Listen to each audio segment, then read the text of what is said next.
पुष्पा झुकेगा नहीं, कहने वाले टीएमसी के जहांगीर खान चुनाव से पहले आखिर क्यों झुक गए हैं? फाल्टा री पोलिंग से पहले क्यों अपना नामांकन वापस ले लिया है? यानी कि इस वीडियो में बात बंगाल की सियासत की। नमस्कार, आप देख रहे हैं न्यूज़ 18 का डिजिटल प्लेटफॉर्म। मैं हूं आपके साथ श्रुति श्रीवास्तव। पश्चिम बंगाल की फाल्टा विधानसभा सीट पर होने वाले पुनर्मतदान से ठीक पहले 2 दिन पहले सियासी गलियारों में जबरदस्त भूचाल आ गया है। पुष्पा डायलॉग वाली रील से चर्चा में आए तृणमूल कांग्रेस के कद्दावर उम्मीदवार जहांगीर खान ने अचानक अपना नामांकन वापस ले लिया है। विस्तार से समझाते हैं आखिर ऐसा क्यों हुआ। दरअसल पश्चिम बंगाल की राजनीति में उस समय एक बहुत बड़ा और अप्रत्याशित यू टर्न देखने को मिला जब दक्षिण 24 परगना जिले की हाई प्रोफाइल फाल्टा विधानसभा सीट से सत्ताधारी तृणमूल कांग्रेस के आधिकारिक प्रत्याशी जहांगीर खान ने चुनावी मैदान से अपने कदम पीछे खींच लिए। मीडिया रिपोर्ट्स के अनुसार आगामी 21 मई को होने वाले पुनर्मतदान से ऐन पहले जहांगीर खान ने चुनाव अधिकारियों के समक्ष जाकर अपना नामांकन पत्र वापस ले लिया।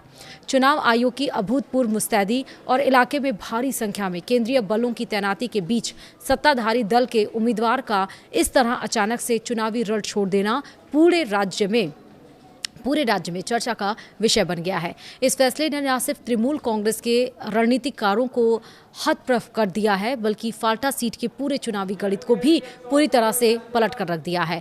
चुनाव प्रचार के दरमियान उनके दबंग अंदाज और सोशल मीडिया रील्स को देखकर किसी ने सपने में भी नहीं सोचा था कि वे वोटिंग से ठीक पहले मैदान से हट जाएंगे। मीडिया में छपी खबर के मुताबिक जो नेता चंद दिनों पहले तक विरोधियों को खुलेआम ललकार रहा था, उसने चुनाव आयोग और पुलिस प्रशासन की कड़क घेराबंदी के आगे घुटने टेक दिए। स्थानीय लोगों और राजनीतिक विशेषज्ञों के बीच अब यह चर्चा आम हो गई है कि आखिरकार पुष्पा का यह तेवर इतनी जल्दी कैसे ढीला पड़ गया।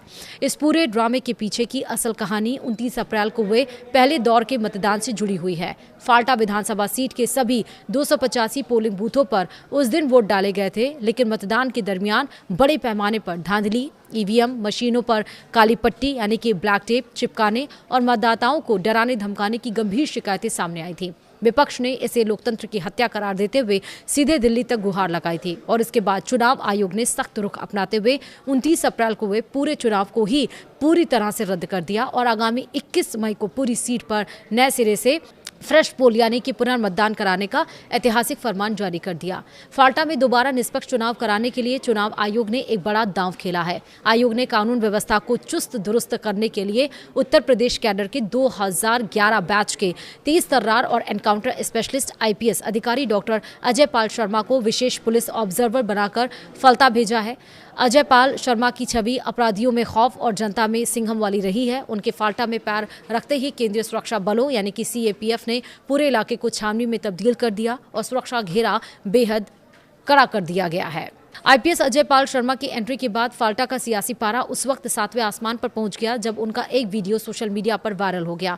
इस वीडियो में छपी खबर के मुताबिक वोटरों को डराने धमकाने की शिकायत मिलने पर आईपीएस अजय पाल शर्मा भारी पुलिस बल के साथ सीधे जहांगीर खान के दफ्तर और आवास पर धमक गए। कैमरे के सामने आईपीएस शर्मा ने जहांगीर खान के करीबियों और सुरक्षा कर्मियों को बेहद सख्त लहजे में चेतावनी देते हुए कहा कि उसे यानी कि जहांगीर को कह देना कि अपनी हद में रहे। अगर किसी भी तरह की बदमाशी या वोटरों को डराने की कोशिश की तो बहुत बुरी तरह से निपटे जाएंगे, बाद में रोना मत।